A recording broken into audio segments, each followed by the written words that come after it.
And now on to Russia, where President Vladimir Putin has once again raised eyebrows with his latest remarks. In an interview, Putin was asked who is better for Russia as U.S. president, Joe Biden or Donald Trump. His answer might surprise you. The Russian president picked Joe Biden over Donald Trump. Putin says Biden is predictable, more experienced, and a politician of an old formation. Putin also dismissed questions about Biden's age and mental health. Who is better for US, Biden or Trump? Biden. He is more experienced, more predictable. He is an old school politician. But we will work with any US leader who the American people have confidence in. Look, when I met Biden in Switzerland, yes, it was 3 years ago, but it does not matter. Even then, people were saying that he was incompetent. But I did not see anything of this sort. Yes, he kept looking at his papers, but to be honest, I kept doing the same. So there was nothing peculiar. He has never hit his head against something. If there is a person like that, let him cast the first stone. Nonetheless, the Russian president expressed strong opposition to Biden's policies.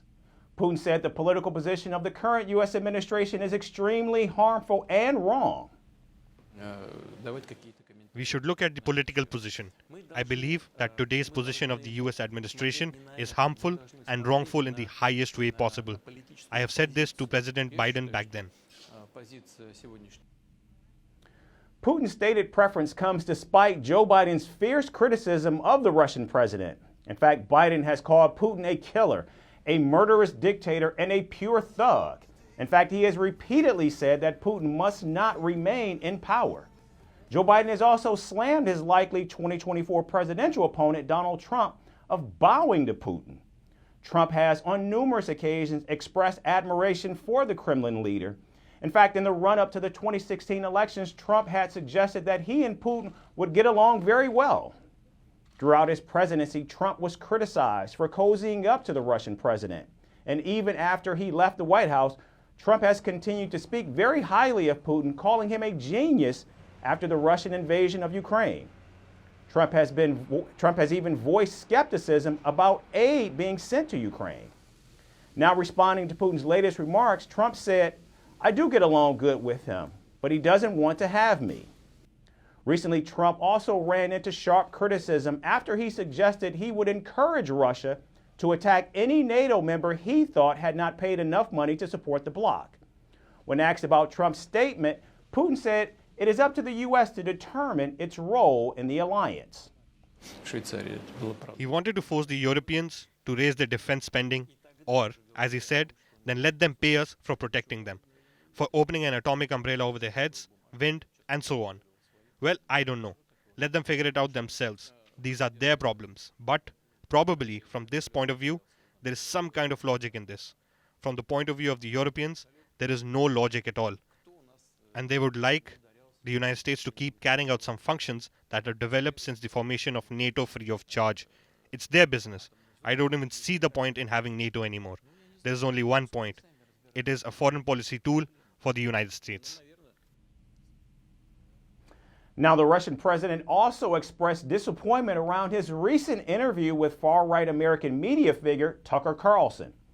Putin said he was surprised by the lack of sharp questions. I think that your Carlson, by saying your, I mean that he is a fellow journalist like you. He is a dangerous man. And here is why. To be honest, I thought that he would behave aggressively and ask so-called sharp questions. I was not just prepared for this. I wanted it because it would give me the opportunity to respond in the same way. He chose another tactic. He did try to interrupt me a couple of times, but he turned out to be surprisingly patient for a Western journalist. He listened to all my lengthy dialogues, especially the ones on history, and he did not give me excuses for me to do what I was prepared to do. So, frankly, I did not get full satisfaction from this interview. The Russian president's endorsement of Biden comes amid the run-up to the presidential election in the United States, which takes place in November. U.S. intelligence agencies have widely accused Russia of meddling in the 2016 elections and Putin of stoking internal U.S. divisions. From impeachments to inaugurations, if it's a political story, we are on the scene. The race for the White House is heating up. We're beating Biden. How dare he say that? If it's breaking news, we're live with the latest coverage. From the White House, the State Department, and Capitol Hill, we know the issues, but above all, we know the players to bring you the latest in-depth analysis on all the key stories that we're covering.